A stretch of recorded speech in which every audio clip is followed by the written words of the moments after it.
Ayah Caryon coba bertanya lagi, apa benar putrinya akan ikut turnamen berpasangan dengan pemuda asing ini? Sedangkan kakaknya bertanya, kalau boleh tahu, dari sekte mana kau berasal?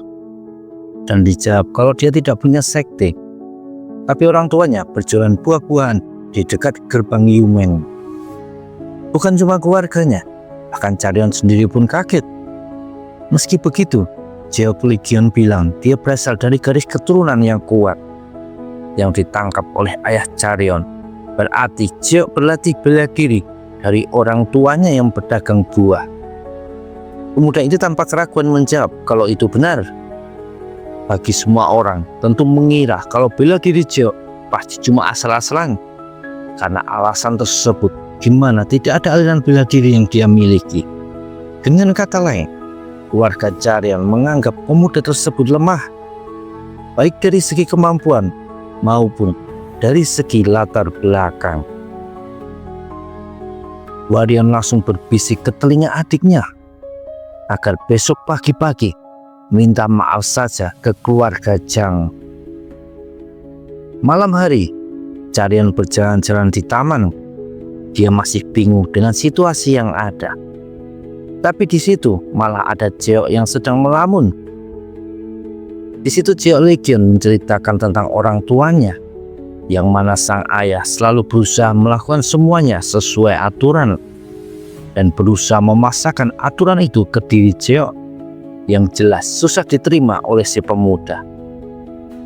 Jeok Legion juga bilang kalau ayahnya tidak setuju dia masuk ke Jianghu alias dunia persilakan, dunia kungfu, atau apapun itu terjemahannya.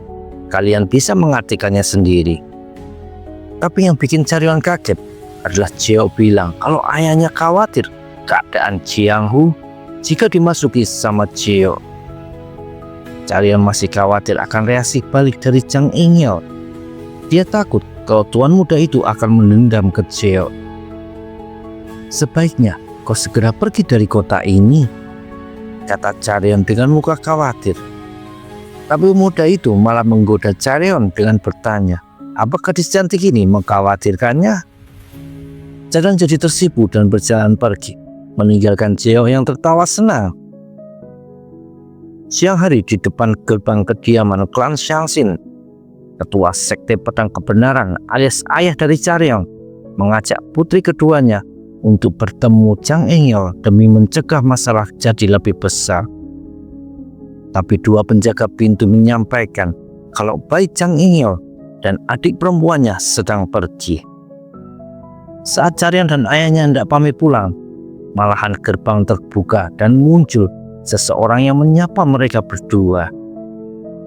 Orang itu adalah Kwon Yuki, salah satu ahli yang dijadikan backingan klan Shangshin. Kwon Yuki mengajak ayah dan anak itu untuk mengobrol sambil makan-makan di restoran. Sambil menyantap hidangan yang dipesan, Kwon Yuki menyampaikan kalau tuan muda Jang cukup kesal atas kejadian dengan Caryon.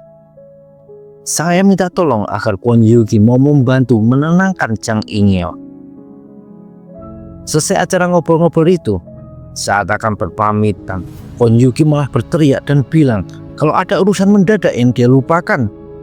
Tanpa basa-basi, Kwon Yuki langsung kabur, meninggalkan Caryon dan ayahnya sebuah tagihan jamuan tadi. Padahal awalnya Kwon Yuki ngomong dialah yang akan mentraktir. Tentu tagihan itu mengagetkan. Selain jumlahnya lumayan, sepertinya harga yang ditagih di atas harga normal. Ayah Caryon ngomong dia tidak banyak. Ayah Caryon bilang dia tidak bawa uang banyak dan akan kembali lagi nanti mengantarkan pembayaran. Tapi tiba-tiba beberapa orang penjaga keamanan mengepung Caryon dan bilang akan menahan gadis itu di sini sampai ayahnya membawa uang pembayaran. Kalau kau tidak membayar tagihan ini pun tak masalah.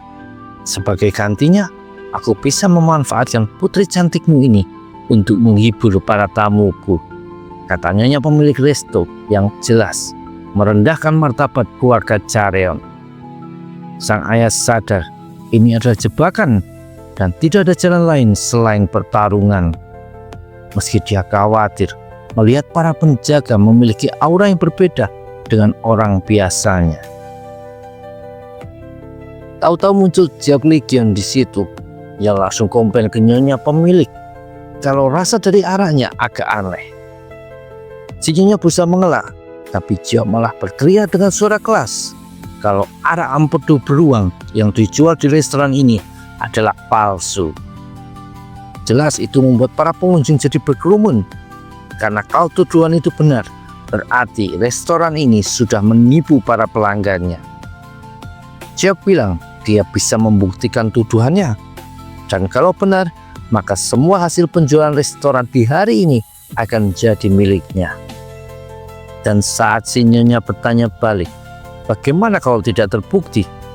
Geok menjawab, dia akan mempersilahkan si nyonya mengambil empedu dari tubuhnya untuk dibuat arak.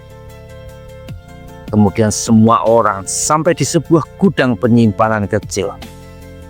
Geok bilang kalau arak buatan restoran disimpan di sini, di gudang yang terpisah dan digembok.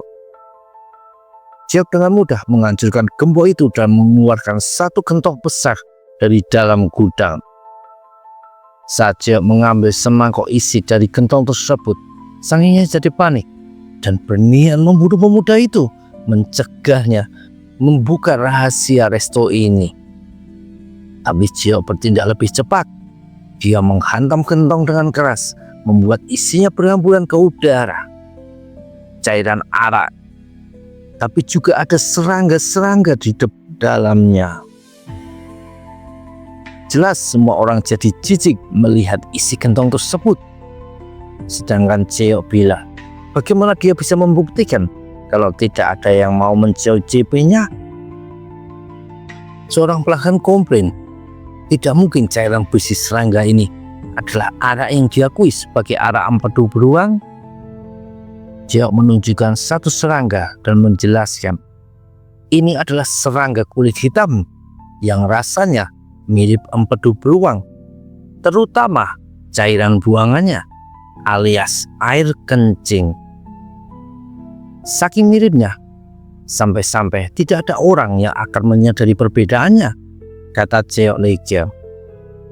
Tahu-tahu ada suara yang bertanya, bagaimana si pemuda bisa tahu? Orang yang baru saja bertanya adalah Yam Im-yung, ketua aliansi Southern Peak, seorang kakek tua yang jelas sangat disegani. Setelah perang besar selama 13 tahun usai, 9 sekte besar dan 4 keluarga besar menutup diri dari Jianghu.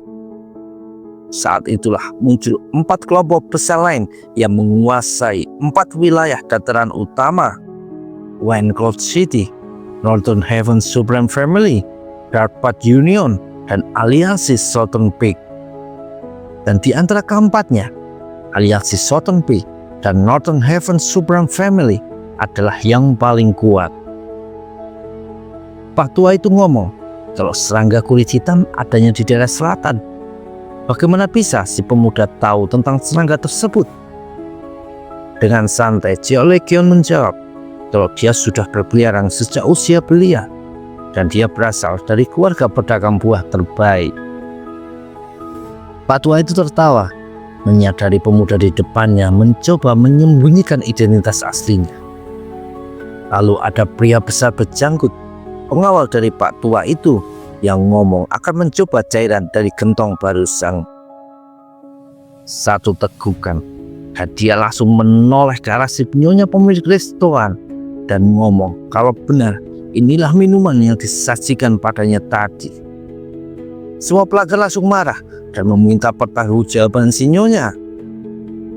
Wanita itu coba menyuruh para penjaga untuk bertindak, tapi mereka urung karena tahu ada ketua aliansi terkenal yang harus mereka hadapi. Ayah Carian mengucapkan terima kasih atas pertolongan Geok barusan. Dan tanpa ragu, si pemuda itu malah ngomong kalau dia ingin diperlakukan sebagai si penyelamat oleh keluarga Carion. Di sisi lain, ada Pak tua ketua aliansi yang ngomong ke pengawalnya kalau dia merasakan sesuatu yang aneh dari pemuda bernama Geok Legion ini. Sensasi yang membuatnya siap untuk bertarung. Sementara itu di sebuah hutan, ada satu orang yang sedang melesat dengan cepat. Mukanya berlumuran darah dan dia sedang membawa sebuah pesan penting. Tiba-tiba ada satu bayangan melesat cepat di belakangnya. Pria berlumuran darah tadi langsung waspada dan siap menarik keluar pedang. Tapi si pengejar barusan mengeluarkan sebuah plakat, simbol keanggotaan aliansi ortodoks. Sambil masih bergerak cepat, pria yang terluka tadi memperkenalkan diri bernama Myung dari Northern Heaven Supreme Family. Dia bilang ada informasi kalau sebuah kelompok bernama Flying Swallow Association sedang merencanakan sesuatu yang berbahaya pada 2 turnamen murim yang akan digelar. Pria dari Orthodox Alliance bertanya, kenapa datang ke aliansi Orthodox? Turnamennya kan diadakan di wilayah kalian. Dan dijawab, kalau di kelompoknya sendiri banyak mata-mata. Tiba-tiba ada 2 bayangan lagi melesat mendekati mereka berdua. Myung ngomong kalau dia akan jadi umpan dan menyuruh orang di sebelahnya menyampaikan informasi barusan ke aliansi ortodoks. Tapi saat Myung berkata kalau dia belum sempat memberitahu informasi ini ke siapapun, tahu-tahu ekspresi pria dari aliansi ortodoks itu berubah dan dengan cepat memenggal kelapa Myung. Pria itu bilang kalau yang benar adalah Flying Swallowtail Association. Lalu dia bersujud memberi hormat pada seorang wanita yang disebut sebagai ketua asosiasi. Wanita cantik dengan hiasan bunga di rambut dan memegang kipas besar bergambar bunga. Di tempat lain ada Chaeryeon yang masih berduaan sama Jeok Legion. Gadis cantik itu mengucapkan terima kasih atas bantuan Jeok di restoran tadi. Chaeryeon yakin kalau Kwon Yuki disuruh sama Jang In-yeol untuk mempermalukan Chaeryeon dan ayahnya. Gadis itu sangat kesal pada Jang In-yeol yang berbuat licik. Jeok bilang mereka akan membahas Jang In-yeol kalau mendaftar turnamen secara berpasangan. Dan Jeok tanpa ragu bilang akan membawa pulang kemenangan.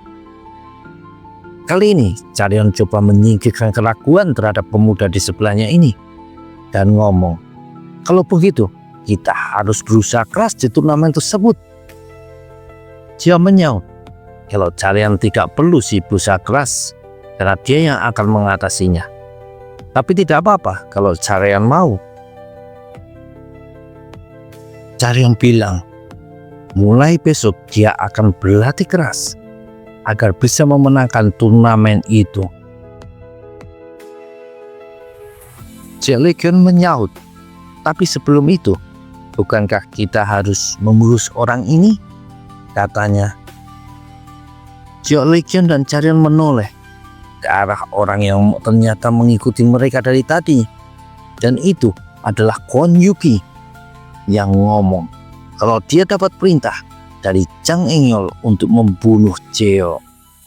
Tapi Chaeryeon yang bersamanya dianggap sebagai bonus tambahan.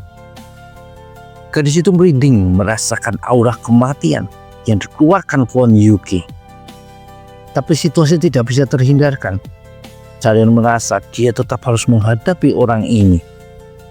Tapi Chaeryeon menoleh ke arah Jeok Legion dan berpikir, apa kalau dia bekerja sama dengan pemuda ini akan bisa menang melawan Kwon Yuki. Namun dia malah terkejut melihat Jeok Legion yang mundur perlahan lalu bersembunyi di belakang punggung Chaeryeon. Tolong selamatkan aku, kata Jeok Legion.